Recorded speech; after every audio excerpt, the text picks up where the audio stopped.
ရှာများမင်္ဂလာပါနော်ဒါကျွန်တော်ဒီဆက်ကိုဘယ်မှာတောက်ရမလဲတချို့ကြတော့မြင်ကြတာပေါ့နော်ပြီးတဲ့လူကတော့ပြီးပြီမပြီးတဲ့လူလည်းရှိတာပေါ့နော်โอเคဒါတော့နောက်တော့ဗရိတ်ဖြုတ်စေတာပေါ့နော်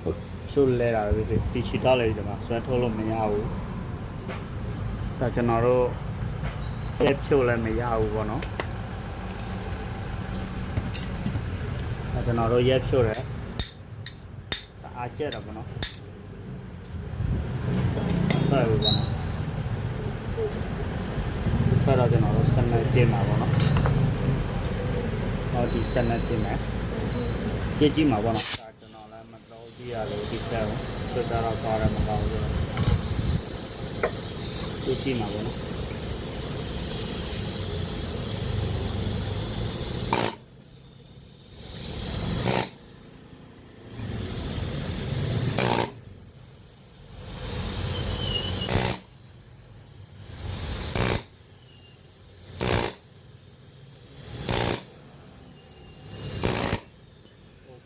ဆက်ပြီပေါ့နော်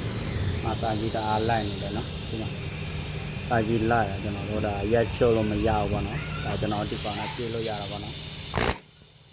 အဲဒါကြောင့်မလို့နော်ဒီဆက်နဲ့အတော့ပြုလို့ရပါလေကဲဆရာများအားလုံးမင်္ဂလာပါ